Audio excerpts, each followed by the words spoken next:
ये आपदा सरकार जो थी उसने भी कहा था कि दूसरी बार वोट लेने आएंगे तो यमुना में डुबकी मारकर बताएंगे। उन्होंने नहीं मारी। प्रवेश वर्मा ने उनके कटआउट को डुबकी लगवाई। दिल्ली वालों, कटआउट भी बीमार होकर सफदरजंग अस्पताल में उसको भर्ती करना पड़ा। उन्होंने डुबकी नहीं लगाई, उनको दिल्ली वालों ने डुबो दिया। 7 अक्टूबर के दिन मोदी जी ने मुख्यमंत्री और प्रधानमंत्री के रूप में लगातार काम करते हुए 24 साल की यात्रा पूरी की है। 24 साल की। देश में एक पहला व्यक्तित्व ऐसा है जो लगातार 24 साल के लंबे कालखंड तक एक बड़े राज्य के मुख्यमंत्री और फिर महान भारत के प्रधानमंत्री के रूप में अहरनिश देश की सेवा करते हैं। और ये 24 साल में अपने शासन में, चाहे वो गुजरात में मुख्यमंत्री के रूप में हो या देश में प्रधानमंत्री के रूप में हो, अनेक नई शुरुआतें की जिससे हमारे आजादी के स्वतंत्र सेनानियों के स्वप्नों को पूर्ण करने की नींव डालने का काम किया। देश को सुशासन शब्द जो सिर्फ सुना करते थे उसको जमीन पर उतारने का काम हमारे नेता और प्रिय प्रधानमंत्री नरेंद्र मोदी जी ने किया है। देश को सुरक्षित करना, देश के अर्थतंत्र को आगे बढ़ाना, और जब आजादी की शताब्दी मनाई जाएगी तब हर क्षेत्र में देश विश्व में सबसे पहले नंबर पर हो, ऐसे देश की रचना करने का संकल्प नरेंद्र भाई ने लिया। और आज उनके जन्मदिन के दिन ये सेवा पखवाड़ा शुरू हुआ था। तब भी मैं दिल्ली सरकार के कार्यक्रम में आया था। 1700 करोड़ से अधिक की 17 परियोजनाएं या तो लोकार्पण हुआ था या भूमि पूजन हुआ था। और आज जब सेवा पखवाड़ा समाप्त हो रहा है तब आज फिर से 1800 करोड़ की लागत से 11 लोकार्पण और 8 शिलान्यास एक ही कार्यक्रम के माध्यम से पूर्ण होते हैं।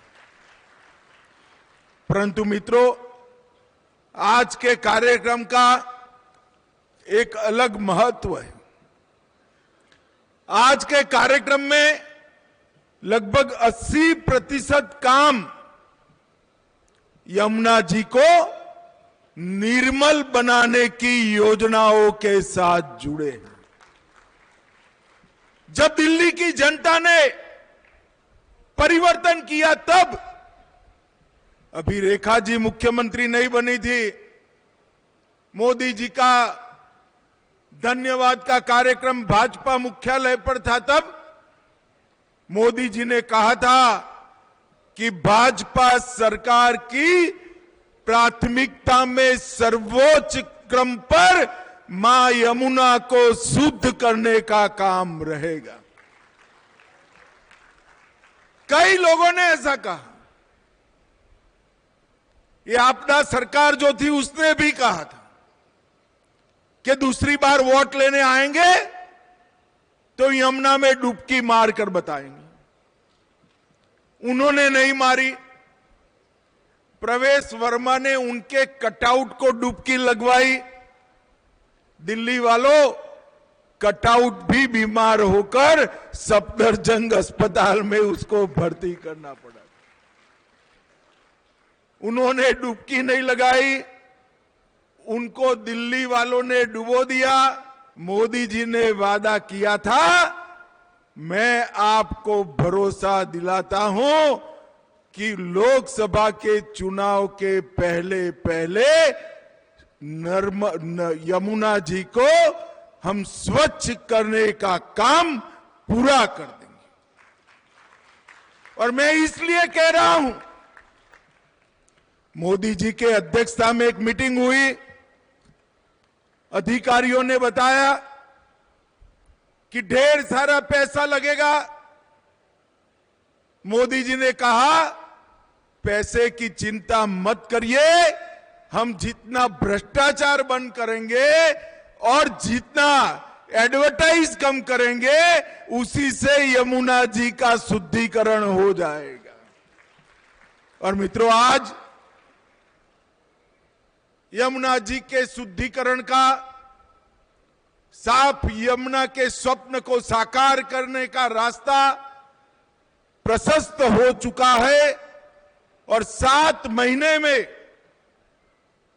न केवल दिल्ली के सामने यमुना जी जब गंगा जी को मिलती है, प्रयागराज तक यमुना जी को स्वच्छ करने की कार्य योजना नरेंद्र मोदी जी के नेतृत्व में बन चुकी है।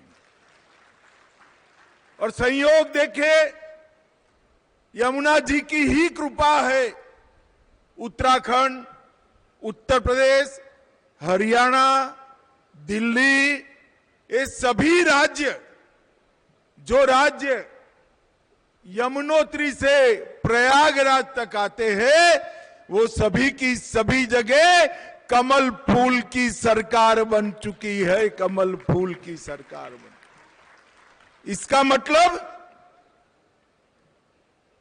यमुना जी के स्वच्छ होने का रास्ता मां यमुना की कृपा से साफ हो चुका है। मित्रों, मैं लंबी बात नहीं करना चाहता, मगर मैं दिल्ली वाले को बताना आया हूं, इस बार डबल दिवाली है भाई आपकी। एक दिवाली तो जब दीपावली होगी तब होगी, और दूसरी दीपावली नवरात्रि के पहले दिन जीएसटी की टैक्स की दरों में कमी कर गई। 395 से ज्यादा चीजों पर या तो टैक्स शून्य कर लिया गया या 5% पर सीमित कर लिया गया। और दिल्ली वालों, मध्यम वर्ग के जीवन में जो कोई भी चीज की जरूरियात पड़ती है, वो सभी पर 28%, 18% टैक्स था, उसको 5% या 0% करने का काम नरेंद्र मोदी जी ने किया। इसके पहले बजट में इनकम टैक्स को 12 लाख तक समाप्त कर दिया गया। मनमोहन सरकार आई तब 2 लाख से ज्यादा जिसकी इनकम है, सभी को टैक्स लगता था। मोदी जी ने 10 साल में 2 लाख की सीमा बढ़ाकर 12 लाख कर दी है। 12 लाख तक कोई भी सरकारी कर्मचारी, छोटा व्यापारी, निजी संस्थान में नौकरी करने वाला भाई बहन, किसी को टैक्स नहीं देना है। और मित्रों, ये दोनों का अगर योग करे तो जनता का 2.5 लाख करोड़ रुपया बच जाता है। 2.5 लाख करोड़ रुपया बच जाता है। ये परिवर्तन इसलिए संभव हुआ है कि लगातार तीसरी बार देश की जनता ने मोदी जी को प्रधानमंत्री बनाया। यहां एक आपदा सरकार थी, उनके शासन में दिल्ली में कूड़े के पहाड़, 65 मीटर तक पहुंच गए थे। मैं आपको बताकर जाता हूं, 1 जनवरी 2028 में दिल्ली वालों, कूड़े का पहाड़ आप ढूंढ नहीं पाओगे, ढूंढ नहीं पाओगे। वहां पर बहुत सुंदर बागीचे का निर्माण शुरू हो जाएगा और दिल्ली वालों को 2015 से मोदी जी ने जितने भी फायदे मिले, सब ये आपदा सरकार रोक कर बैठी थी। मैं एक ही बात करना चाहता हूं, दिल्ली के अंदर देश भर से लोग आते हैं, रोजगारी के लिए आते हैं, ज्यादातर गरीब और मध्यम वर्ग के लोग आते हैं।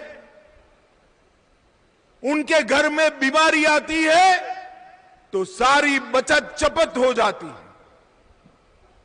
मोदी जी ने 5 लाख तक की सारी बीमारियां, ऑपरेशन, दवाइयां मुफ्त कर दी, मगर दिल्ली वालों को उसका फायदा नहीं मिलता था। क्यों? क्योंकि केजरीवाल जी इसको रोक कर बैठ गए थे। रेखा गुप्ता की सरकार आई, पहले सप्ताह में ही आयुष्मान भारत योजना लागू कर दी और अब 5 लाख तक का सारा इलाज सरकार कर रही। इन्होंने आयुष्मान भारत योजना की तरह जगह मोहल्ला क्लिनिक बनाए। 57 मोहल्ला क्लिनिकों में ग्लूकोमीटर ही नहीं था, 45 में एक्सरे मशीन नहीं थी, 21 में तो पल्स नापने की व्यवस्था नहीं थी और 38 क्लिनिक में थर्मोमीटर भी नहीं था। केजरीवाल जी, ऐसे मोहल्ला क्लिनिक में किसी का इलाज नहीं हो सकता। अब मोदी जी ने किसी भी प्रकार की गंभीर बीमारी हो, 5 लाख तक का इलाज फ्री कर दिया। और मित्रों, हमारी सरकार वादा कर कर आई है, हम फिर से जनादेश लेने आएंगे, रेखा गुप्ता जी फिर से चुनाव के मैदान में उतरेगी, तब हमारे नाम पर एक भी घोटाला नहीं होगा, एक भी करप्शन का आरोप नहीं होगा। और केजरीवाल जी ने 11 साल में मोहल्ला क्लिनिक का घोटाला, सीएनजी का घोटाला, शराब घोटाला, विज्ञापन का घोटाला, दवा का घोटाला, क्लासरूम का घोटाला, दिल्ली जल बोर्ड का घोटाला, शीश महल का घोटाला, सीसीटीवी लगाने का घोटाला और पैनिक बटन का घोटाला, इतने घोटाले कर दिए कि दिल्ली वालों ने उनके चुनाव को ही घोटाला कर दिया और अब वो घर पे बैठे। भाइयों बहनों,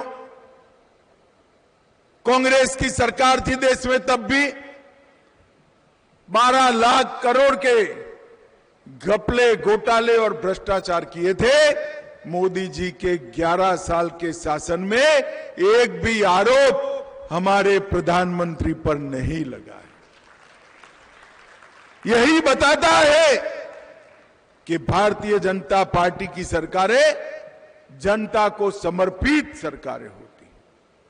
मोदी जी के जन्मदिन के कार्यक्रम पर, शुभ मौके पर ये सेवा पखवाड़े की शुरुआत हुई और आज दिल्ली में मां यमुना को शुद्ध करने के यज्ञ के अंदर आहुति देकर ये सेवा पखवाड़ा यहां पर समाप्त हो रहा है। ये हम सब के लिए आनंद का विषय है। और मित्रों, यमुना शुद्धि का जो नरेंद्र मोदी जी का संकल्प है, ये राजनीतिक संकल्प नहीं है। यमुना जी का हमारे जनमानस में और जनता के मन में जो पवित्र स्थान पर यमुना जी विराजती है, उसका सम्मान करने का एक कार्यक्रम है, सम्मान करने का कार्यक्रम। भाइयों बहनों, कुछ दिनों के बाद दीपावली और छठ मैया की पूजा की त्योहार आ रहे हैं। मैं दिल्ली वासियों को छठ पूजा की और दीपावली की दोनों की अग्रिम बधाई देना चाहता हूं। और दिल्ली में 15 साल और 11 साल कांग्रेस और आप पार्टी ने जो दिल्ली को विकास से महरूम रखा था, 5 साल में पूरे दुनिया में हमारी राजधानी के चर्चे हो, ऐसा दिल्ली बनाने का हमारा संकल्प है, वो हम जरूर पूरा करेंगे। फिर से एक बार दिल्ली वासियों को बहुत बहुत बधाई। वंदे मातरम।